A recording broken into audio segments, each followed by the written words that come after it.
So this week I got to do a presentation with some high school students in their intro to egg class, and we were able to talk a little bit about eggplants.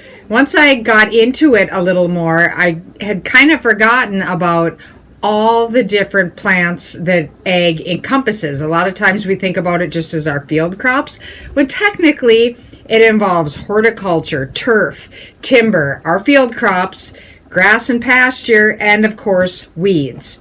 It all kind of starts with the plant genetics and the plant breeding, right? That's what's going to decide what we want to use when we plant our crop, or say the flowers or the trees or the different types of grasses and forbs we're going to want for our livestock to use. The genetics in that seed is where it all starts before we even put it in the ground. We're looking for resistance to drought, pests, disease. Also the location that it's going to be grown. Seeds that are grown in Illinois are totally different than, say, soybean seeds grown in North Dakota. And then even between North Dakota, north and south, the soybean seeds that you use are going to be different. Because again, you have that climate, you have the soils, you have your growing degree days. And so there's a lot of variety within seeds itself, and then where you are going to plant them.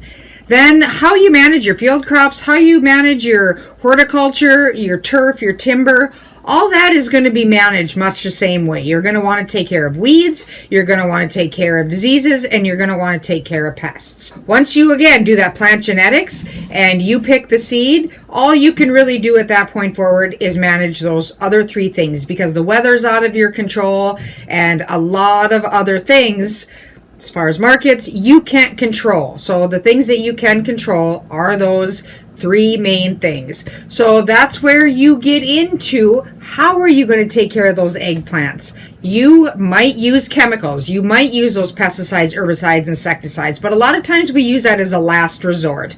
For soybeans example, soybean aphids, we use a predatory insect or the food web. We let those ladybugs take care of the soybean aphids as much as they can before we even reach that threshold limit where we might need to spray, because we realize once we spray, we're going to kill those ladybugs as well. So we don't want to hurt any of those if we don't have to, and we're just going to let the ladybugs have a buffet of soybean aphids, and then we don't have to worry about it. Some crops use what we would best describe as a quarantine. They plant them far away from other plants. I know potatoes do this. They don't want to mix the genetics. They don't want to mix the diseases. That's a big thing too for seed corn. They go out and detassel it because they want that seed to be as pure as possible. Another thing that we do is crop rotation. We talk about it a lot with soils, but it's also for disease resistance and pest resistance.